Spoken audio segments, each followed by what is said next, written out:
Young Turks membership gets you 18 different progressive shows that you're gonna love. It's like a progressive Netflix. How do you get it? Just click the link in the description box below. The governor's race in Georgia is neck and neck, so any difference is a big difference. Lucky for Stacey Abrams, Oprah Winfrey is stumping for her and knocking on doors. If you wanna know what that looks like, take a look at Oprah speaking for Stacey Abrams. I'm here today because of Stacey Abrams.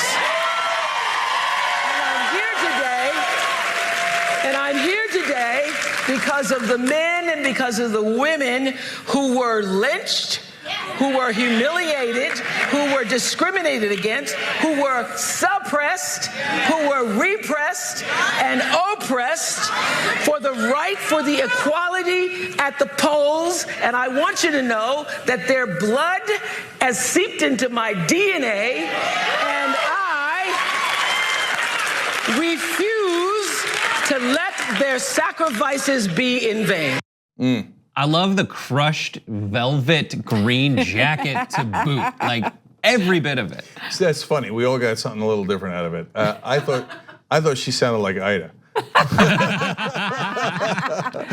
Okay, yeah. If you saw Ida at Politicon, that was a pretty similar speech. Maybe she saw you at Politicon. Crib some of your notes. Oh man, you know what? Oprah said that it was black women who saved Alabama from Roy Moore. That's true. And she's calling on them to save Georgia. And when you make Oprah leave her place in Santa Barbara, you have really pissed Oprah off. Okay, when she says, gas up the jet and heads on down to Georgia, y'all done pissed Oprah off. So. Here come Oprah. So, look, she's deeply popular, and it makes a difference. And so, part of the right wing is, of course, out there attacking her today. And so is Donald Trump, et cetera. And their idea is, oh yeah, right. Like people aren't going to like her. Why do they think that? I mean, she was literally the most popular talk show host in American history, right? Because they think, well, I don't like her. And I don't like her based on, you know what they don't like her based on, right? It's not like they watch the show and they're like, I prefer Ellen. Yeah. So they assume that everybody else thinks like them. They don't. And so she's very popular, not just among African Americans. Oh, no. First of all cross sections of women, no question about it, but of course also among men.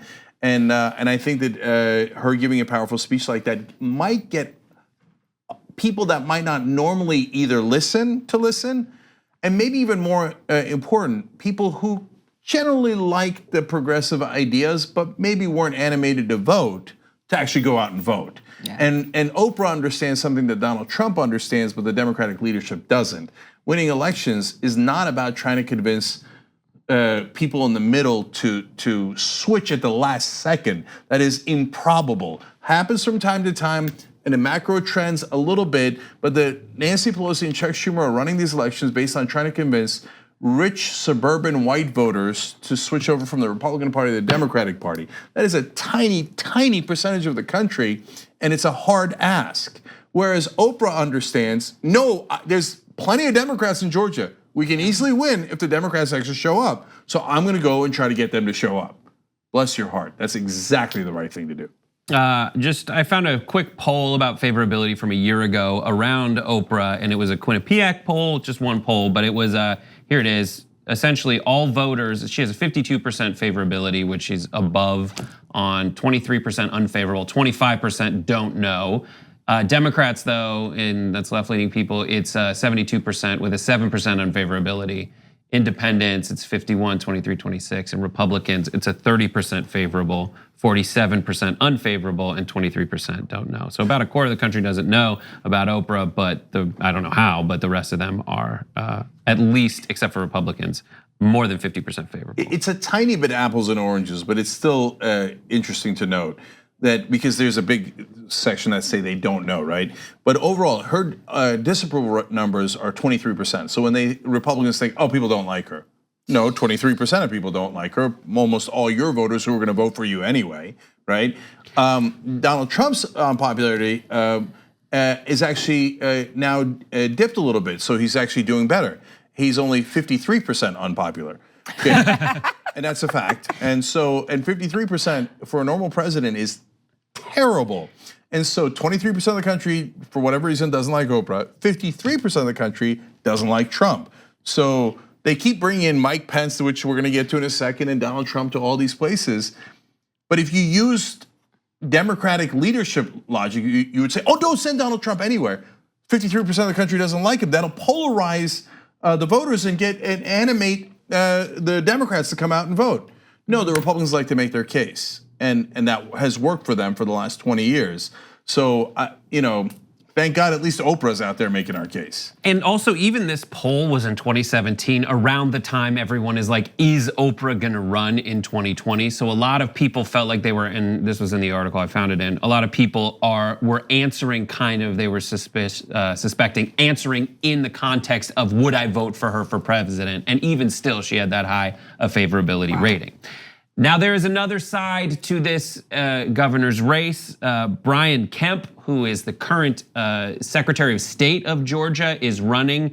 And to get help on his side, he enlisted, as Cenk said, the big guns, Mike Pence, who has a message for people like Oprah Winfrey and Will Ferrell, who are also in Georgia stumping for Stacey. And while Brian Kemp is getting support from hardworking people all across Georgia, we all see the Stacey Abrams campaign as being bankrolled by Hollywood liberals. You heard about it? And people like, I heard Oprah Winfrey's in the state today. Will Ferrell wasn't here too long ago, right? Well, I'd like to remind Stacey and Oprah and Will Ferrell, I'm kind of a big deal too.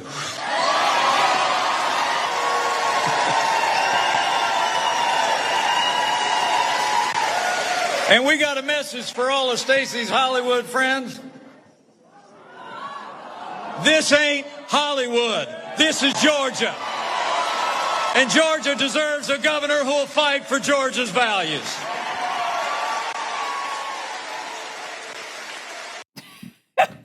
Fire Marshal Bill has spoken. The fire marshal's also famous. That was actually kind of pathetic. Like, it was sad. Yeah, like the vice president having to say, like, I'm also kind of a big deal. Not really, by the way. If you want to see him big deal, and just like Google photos of Mike Pence at his Harley Davidson rallies, where he it's almost like the Mike Dukakis like tank moment where he like gets all ready to look awesome on his Harley, but he always just looks like hunched over and like his jacket's too big for him.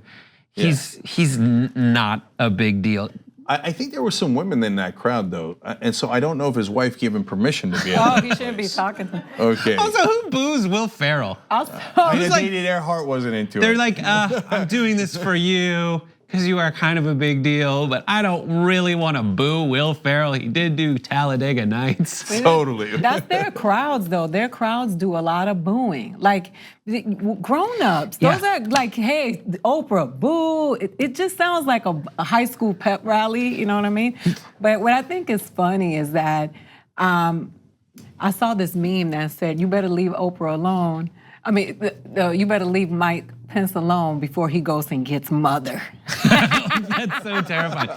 That's what he calls his wife. One extra fact about Georgia and Hollywood. They call it Yollywood because there is an insane amount of money that goes from the entertainment industry into Georgia, which is the home of, say, CNN, Turner. They have a lot of tax incentives. To sum that up, the Georgia Department of Economic Development said that there were 320 films and TV shows shot in the state last year, generating an economic impact of $9.5 billion, including $2.7 billion in direct spending. The shows that shot there are The Walking Dead, you ever heard of it? Stranger Things, yes. Atlanta, as well as top grossing movies like Black Panther and The Hunger Games and the Guardians of the Galaxy franchise have all been filmed in the state.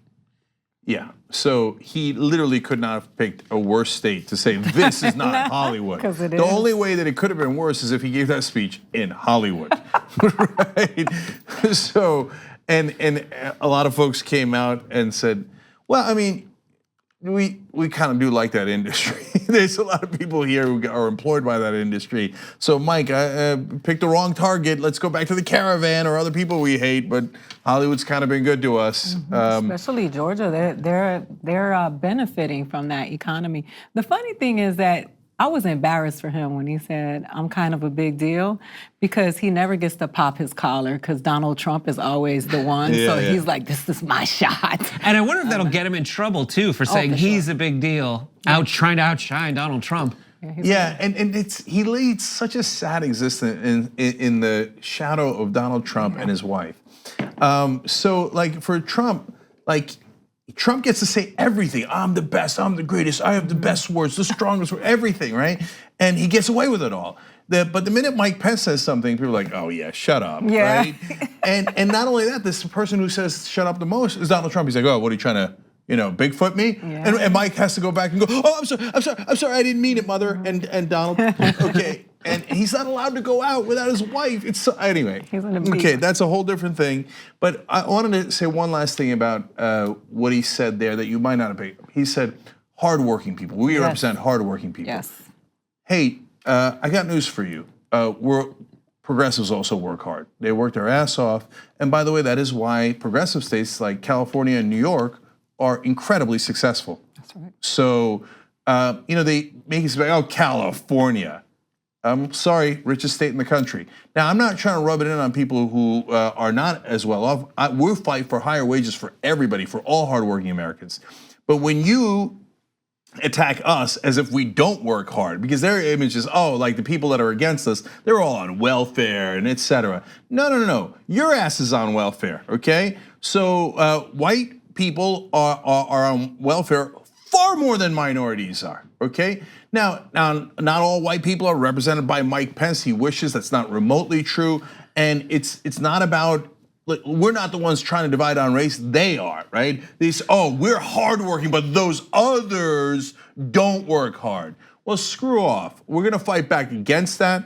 And so if you're gonna say that somehow right-wingers that are in your clan, right, are better than us and are more hardworking, then I'm gonna point out that our states are far more successful. And if Republicans were so good at governing, how come Mississippi and Alabama are at the very bottom in all of the rankings in the nation?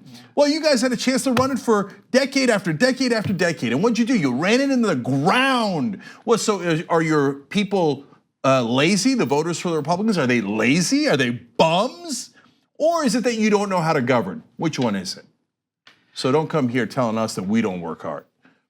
And also, just really quickly, Brian Kemp is the Secretary of State of Georgia, which means he oversees the process for making sure people can vote.